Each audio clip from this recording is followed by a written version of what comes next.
गांव के पास एक जंगल होता था। उस जंगल में पृथ्वीराज नाम का एक आदमी जंगल का अफसर था। वह अपने परिवार के साथ जंगल में एक खूबसूरत बंगले में रहता था। हर रोज पृथ्वीराज अपने काम पर चला जाता। पृथ्वीराज की पत्नी पायल एक खेल क्षेत्र चलाती थी। वह उस खेल क्षेत्र में 3 घंटा काम करती थी। एक बेटा था अर्जुन। वह हर दिन स्कूल जाता था और फिर स्कूल के बाद घर वापस आकर वो भी बाकी बच्चों के साथ खेल क्षेत्र में खेलता था। खेल क्षेत्र के पीछे पृथ्वी और पायल ने एक छोटा सा खूबसूरत लकड़ी का घर पेड़ पर बनाया। वह उसे अर्जुन को उसके 9वें जन्मदिन पर उपहार के रूप में देना चाहते थे। उन्होंने उस घर में खूब सारे खिलौने रखे।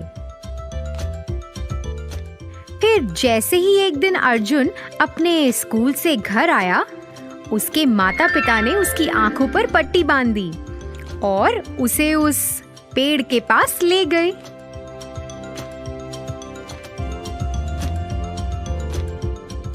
जैसे ही अर्जुन ने वह घर को देखा, वह बहुत खुश हुआ। वह अपना आधा दिन उस लकड़ी के घर में ही बिताता था। एक दिन अर्जुन उस घर से अपने घर की ओर भागता हुआ आया। उसने एक चित्र बनाया था। भागते भागते अर्जुन का पैर फिसला और वह जमीन पर गिर गया। उसने जमीन पे सीप के आकार का एक शंख देखा। उसे उत्सुकता हुई कि ये क्या है, तो उसने मिट्टी में अपना हाथ डाला और उस सीप को निकाल लिया। जब उसने उसे खोला तो उसमें 2 चमकीले सुनहरे रंग के अंडे थे। हाँ हाँ, ये तो कितने सुंदर हैं। मैं तो इन्हें अपने लकड़ी के घर में रखूंगा। अर्जुन उन अंडों को लेकर अपने लकड़ी के घर में चला गया।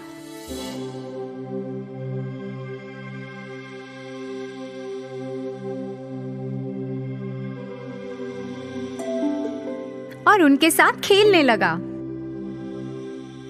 जैसे ही वह खेल रहा था, अर्जुन की माँ ने उसे पुकारा। अर्जुन घबरा गया कि कहीं उसकी माँ को पता ना चल जाए और वो उसे डांटे ना। उसने फटाफट से उन अंडों को एक कपड़े के अंदर छुपा दिया और वहां से नीचे चला गया। फिर अगले दिन जब अर्जुन वापस उस लकड़ी के घर में आया, उसने उन अंडों को खोजना शुरू कर दिया। उसे ये देख के बहुत हैरानी हुई कि एक दिन में ही अंडे बड़े हो गए हैं। वह उन्हें आश्चर्य से देखता रहा कि कैसे एक दिन में अंडों का आकार बड़ा हो गया है। देखते ही देखते अंडे दिन ब दिन बड़े होते गए। अर्जुन अब 11 साल का हो गया था और अंडों का आकार तो बहुत ही बड़ा हो गया। अर्जुन को ऐसा लगा कि अब तो उस लकड़ी के घर में इन्हें छुपाना नामुमकिन है। तो उसने सोचा कि अब वह उन अंडों को कहीं और जाके छुपाएगा। दूसरा स्थान खोजने के लिए वह अपनी साइकिल पर घर के आसपास देखने लगा। उसने एक पुराना सा घर देखा। उसने सोचा कि यह अच्छी जगह है जहां वह अपने अंडों को छुपा सकता है। वह जल्दी अपने घर वापस आया, उन अंडों को लिया और जल्द ही उस पुराने बंगले की ओर चला गया। उसने उन अंडों को वहां छुपा दिया और उसके बाद वह वहां कभी नहीं गया।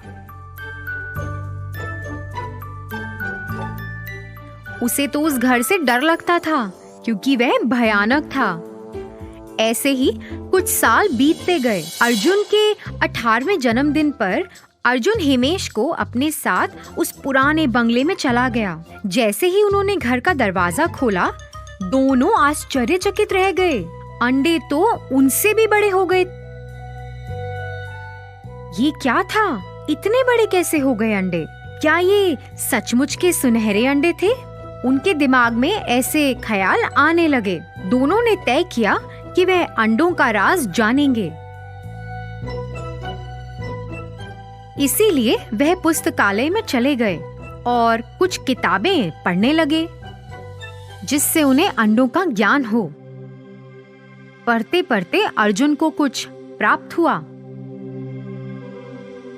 अर्जुन ने यह पढ़ के हिमेश को सुनाया कि ये सुनहरे अंडे तो बहुत खास हैं। ये शुरू में तो बहुत छोटे होते हैं और सीप के आकार के शंख के अंदर होते हैं, मगर जैसे ही इन्हें कोई छूता है और उस शंख से बाहर निकालता है, धीरे धीरे ये बहुत बड़े होने लगते हैं। जो भी इन अंडों को सबसे पहले छूता है वो इन अंडों का मालिक बन जाता है। ये जादुई अंडे हैं। इन अंडों में इतनी ताकत है कि ये किसी को भी दूसरी दुनिया में लेकर जा सकते हैं।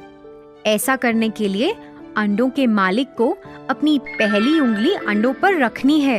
एक बार में सिर्फ 2 लोग ही जा सकते हैं। ऐसा करने के लिए जैसे ही वह उस अंडे के अंदर जाएंगे, वह अपनी इच्छा प्रकट कर सकते हैं और अंडे उनकी इच्छा कबूल कर लेंगे। अरे वाह, ये तो कितनी अच्छी बात है। अर्जुन और हिमेश वापस उस पुराने घर में गए। अर्जुन ने अपनी पहली उंगली अंडे पर रखी।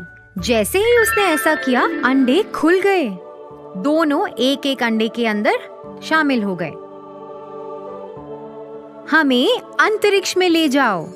जैसे ही उन्होंने ऐसा कहा, दोनों अंतरिक्ष में पहुंच गए और उड़ने लगे। दोनों ने बहुत मजा उठाया और फिर वापस अंडे में आ गए। उस दिन से दोनों अलग अलग जगहों पे जाते थे। एक बार वह ऐसी दुनिया में गए जहां बहुत प्रकार के फूल थे। उन्होंने आसमान की यात्रा की, बादलों में से गुजरते हुए, और धरती को वहां से देखा। फिर एक दिन वह सोच रहे थे कि अब हमें कहाँ जाना चाहिए। हे अर्जुन, अभी तक हमने कितने प्रकार की जगह देखी है, लेकिन हमें समुद्र की सैर करनी चाहिए। वहाँ तो हम अभी तक गए ही नहीं हैं। हाँ, लेकिन वहाँ हम ज्यादा देर तक रह नहीं सकते। हाँ, तो इसीलिए हमें वहाँ तैरना होगा। फिर हम समुद्र के अंदर की दुनिया को देख सकते हैं। प्यारे अंडे, हमें समुद्र के अंदर ले चलो। जैसे ही उन्होंने अपनी इच्छा प्रकट की, उन्होंने खुद को समुद्र तल पर पाया। वह इधर उधर देखने लगे। समुद्र में भिन्न भिन्न प्रकार की मछलियां थीं, फूल पौधे थे और कई अलग अलग तरह के जीव थे। वह तो समुद्र के अंदर की दुनिया को देखकर हैरान रह गए थे। बस वो तो उस जगह का लुत्फ उठा ही रहे थे कि अचानक उन्होंने अपनी ओर आते हुए एक बड़ी मछली को देखा। हे अर्जुन, देखो वो कितनी बड़ी मछली है। हे भगवान, ये तो बहुत भयानक लग रही है। अरे ये कुछ नहीं खाएगी, ये तो सब जादू है। अरे नहीं बाबा, देखो वो हमारी ओर आ रही है। अरे हमें यहाँ से भागना चाहिए। दोनों आखिरकार चिल्लाए।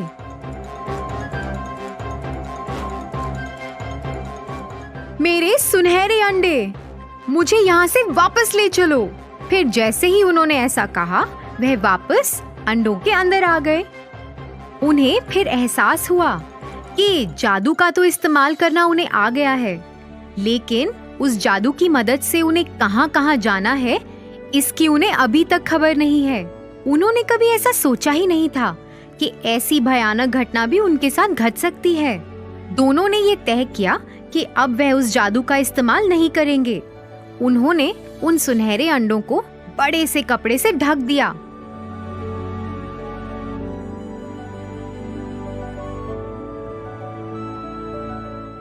उन्होंने दरवाजे को भी अच्छे से बंद कर दिया ताकि कोई और भी उस घर में ना जा सके।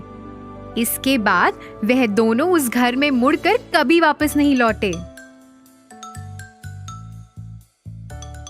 तो बच्चों, इस कहानी से हमें ये सीख मिलती है कि हमें अपनी सीमा से बाहर जाकर कुछ भी नहीं करना चाहिए, नहीं तो हमें मुसीबतों का सामना करना पड़ सकता है।